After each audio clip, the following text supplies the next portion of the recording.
Assalamualaikum warahmatullahi wabarakatuh. Salam sejahtera untuk kita semua. Apa kabarnya rekan-rekan mahasiswa-mahasiswi Universitas Dian Nusantara? Kita berjumpa kembali di mata kuliah Manajemen Pemasaran di pertemuan yang kedua. Tidak terasa kita sudah memasuki pertemuan yang kedua. Mudah-mudahan Allah Subhanahu wa taala, Tuhan yang Maha Esa, memberikan kita keberkahan kesehatan sehingga kita bisa menyelesaikan mata kuliah ini dengan sukses dan lancar. Rekan-rekan semuanya, sebelum kita memulai proses belajar mengajar ini, alangkah baiknya sama-sama kita berdoa agar proses belajar mengajar ini berjalan dengan sukses dan lancar. Berdoa menurut keyakinan dan kepercayaan masing-masing. Berdoa dimulai.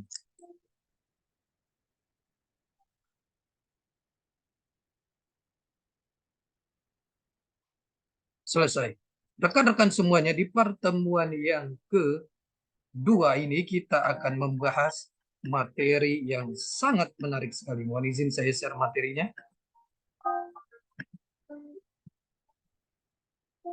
Di pertemuan yang kedua ini kita akan membahas materi mengenai strategi perusahaan dan pemasaran. Bermitra untuk membangun hubungan pelanggan. Manajemen pemasaran, company and marketing strategy, partnering to build customer relationship. Company and marketing strategy, partnering to build customer relationship. Topik outline-nya kita lihat di sini. What is marketing? Marketing strategy, company and marketing strategy, business portfolio, strategy growth, planning strategy, partnership relationship management, marketing program strategy, managing marketing effort, marketing plan, marketing organization, marketing control, and return on marketing investment.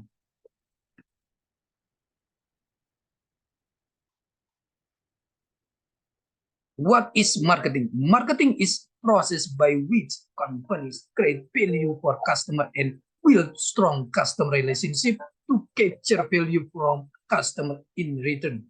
Pemasaran adalah suatu proses di mana perusahaan menciptakan nilai bagi pelanggan dan membangun hubungan pelanggan yang kuat untuk menangkap nilai dari pelanggan sebagai imbalan. Marketing strategi, jenis strategi dasar.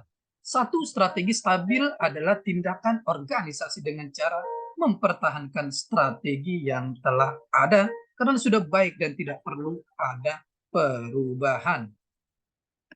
Dua, strategi pertumbuhan dibagi menjadi tiga, yaitu ekspansi, pengembangan pasar, dan diversifikasi.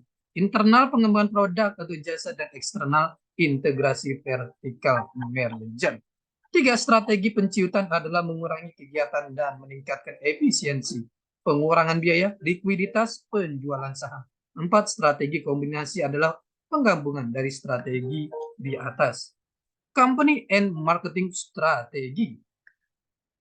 Company and marketing strategy. Perencanaan strategis melibatkan pengembangan strategi untuk kelangsungan hidup dan pertumbuhan jangka panjang. Kita lihat empat langkah pengembangan strategi: mendefinisikan misi perusahaan secara jelas, membuat sasaran dan tujuan, mendesain portofolio bisnis, mengembangkan rencana fungsional. Perencanaan strategis adalah pernyataan rencana spesifik mengenai bagaimana untuk mencapai ke arah masa depan yang akan diambil. Pengembangan strategi. Bisnis portofolio. Portofolio bisnis merupakan suatu kumpulan bisnis segmentasi pasar seperti elektronik dan industri tekstil yang merupakan produk dari perusahaan tersebut. Secara umum, portofolio merupakan kumpulan dokumen seseorang, kelompok, lembaga, organisasi, perusahaan, atau sejenisnya yang bertujuan untuk mendokumentasikan perkembangan suatu proses dalam mencapai tujuan yang telah ditetapkan. Satu, perusahaan harus menganalisis portofolio bisnis terkini yang dimilikinya dana memutuskan bisnis mana yang harus mendapatkan investasi lebih, kurang, atau nol. Dua, perusahaan harus membentuk portofolio masa depan dengan mengembangkan strategi pertumbuhan dan pengurangan. What we do know. Strategi growth. Strategi pertumbuhan perusahaan merupakan upaya manajerial untuk meningkatkan kemampuan posisi perusahaan untuk bersaing dalam industri. Pertumbuhan dianggap sebagai salah satu kunci atau patokan kesuksesan perusahaan. Ada 3 kemungkinan arah pertumbuhan, yaitu 1. Penetrasi pasar, 2. Pengembangan pasar, dan 3. Pengembangan produk. Planning strategi. Perencanaan strategis merupakan sebuah rencana tertulis jangka panjang yang di dalamnya menyatakan misi perusahaan dan pernyataan tujuan organisasi. Partnership relationship management. Manajemen hubungan kemitraan bekerja sama secara erat dengan rekan dalam departemen lainnya di perusahaan dan membentuk rantai nilai atau value chain. Untuk melayani pelanggan, manajemen hubungan kemitraan harus bekerja sama secara efektif dengan perusahaan lainnya dalam sistem pemasaran untuk membentuk jaringan penghantar nilai atau value delivery network unggul yang kompetitif. Marketing program strategi, kita lihat ada segmentasi, cara membagi pasar berdasarkan variabel-variabel tertentu, penetapan harga pasar, memilih 1 atau lebih segmen pasar yang dijadikan target market, posisi pasar, posisi yang diinginkan oleh suatu perusahaan terhadap apa yang ada di dalam benak konsumen, promotion. Strategi pemasaran adalah alat untuk mencapai tujuan pemasaran yang merupakan suatu cara bagaimana sebuah perusahaan dapat merebut mindshare pelanggan. Managing marketing effort, analisis pemasaran, perencanaan, implementasi, kendali. Marketing plan, kita lihat rencana pemasaran adalah bentuk dari proses manajemen yang mengarah pada strategi pemasaran di mana tujuan utamanya. Komponen utama dari rencana pemasaran adalah situasi pasar saat ini, ancaman dan peluang, tujuan dan permasalahan, strategi pemasaran, program tindakan, anggaran, pengendalian. Marketing organization pada departemen pemasaran dapat diatur dalam bentuk tunggal atau gabungan. 1. Organisasi pemasaran fungsional, 2. Organisasi geografis, 3. Organisasi manajemen produk, 4. Organisasi manajemen pasar. Marketing control. Kendali pemasaran adalah penilaian, pengecekan, dan memonitor usaha-usaha pemasaran dan penjualan perusahaan yang telah dilakukan agar sesuai dengan apa yang telah direncanakan dan digunakan sebagai landasan untuk mengadakan penyesuaian yang diperlukan. Return on marketing investment, pengembalian investasi pemasaran fokus pada pelanggan. Semakin banyak pemasar yang menggunakan ukuran dampak pemasaran yang berfokus pada pelanggan sebagai masukan utama bagi pengambilan keputusan strategisnya. Kita lihat di sini, ini beberapa strategi pemasaran. Ada Coca-Cola, KFC, sop ayam Pak Min Klaten, ada Maiji. Nah, ini beberapa contoh. Perencanaan strategis. Perencanaan strategis memberikan dasar bagi perencanaan lanjutan perusahaan. Kontribusi pemasaran bagi perencanaan strategis dan keseluruhan rencana mendefinisikan rencana pemasaran dalam perusahaan. Walaupun perencanaan formal menawarkan berbagai macam keuntungan bagi perusahaan, tidak semua perusahaan menggunakannya atau menggunakannya dengan baik. Perencanaan strategis, pengembangan strategi. Perencanaan strategis melibatkan pengembangan strategi untuk kelangsungan hidup dan pertumbuhan jangka panjang.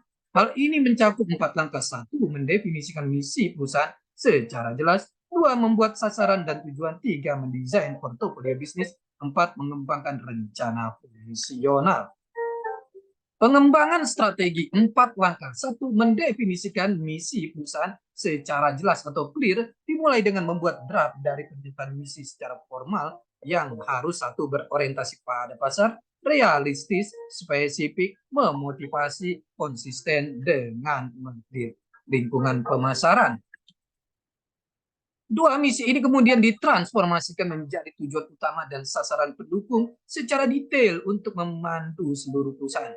3. Berdasarkan tujuan dan sasaran ini, kantor pusat rancang portofolio bisnis, menentukan bisnis dan produk mana yang harus menerima lebih banyak atau lebih sedikit sumber daya. 4. Berikutnya, masing-masing unit bisnis dan produk harus mengembangkan rencana pemasaran secara mendetail sejalan dengan rencana keseluruhan perusahaan. Portofolio bisnis dipandu oleh pernyataan misi dan tujuan perusahaan. Manajemen merencanakan portofolio bisnisnya, yaitu kumpulan bisnis dan produk yang membentuk perusahaan. Portofolio bisnis sesuai dengan saat ini dan masa depan. Perusahaan hendak membuat portofolio bisnis yang paling sesuai dengan kekuatan dan kelemahan menghadapi peluang dalam lingkungannya. Untuk melakukan hal ini, perusahaan harus menganalisis dan menyesuaikan portofolio bisnis saat ini, mengembangkan strategi pertumbuhan dan penyusutan untuk menyesuaikan dengan portofolio masa depan. Portofolio bisnis, metode perencanaan. Perusahaan dapat menggunakan metode perencanaan portofolio formal. Tetapi banyak perusahaan saat ini merancang pendekatan perencanaan portofolio khusus yang lebih sesuai dengan situasi mereka yang khas. Strategi pertumbuhan dan penyusutan, kisi-kisi ekspansi produk atau pasar menyarankan 4 kemungkinan arah pertumbuhan: penetrasi pasar, pengembangan pasar, pengembangan produk, diversifikasi. Perencanaan strategis peran kunci pemasaran. Pemasaran memegang peranan kunci dalam perencanaan strategis perusahaan dengan menyediakan filosofi, konsep pemasaran, dan masukan mengenai peluang pasar yang menarik. Dalam unit bisnis individual pemasaran, merancang strategi untuk mencapai tujuan unit, membantu menjalankannya secara menguntungkan. Perencanaan strategis kerjasama dalam mencapai tujuan. Dalam rencana strategis, departemen fungsional utama pemasaran, keuangan, akuntansi, pembelian, operasi, sistem informasi, sumber daya manusia, dan lain-lain harus bekerja sama untuk mencapai tujuan strategis. Kerjasama dalam mencapai tujuan, manajemen hubungan kemitraan, pemasar tidak dapat menghasilkan nilai yang unggul bagi pelanggannya apabila bekerja sendirian. Kesuksesan perusahaan bergantung pada bagaimana masing-masing departemen melaksanakan aktivitas bernilai tambah bagi pelanggan. Bagaimana departemen bekerja sama dengan baik untuk pelanggan, karena itu pemasar harus menjalankan kemitraan. Rekan-rekan semuanya, ini adalah pertemuan kita yang kedua. Kita akan berjumpa di pertemuan-pertemuan selanjutnya. Tetap semangat belajar untuk mencapai kesuksesan. Salam sehat selalu. Assalamualaikum warahmatullahi wabarakatuh.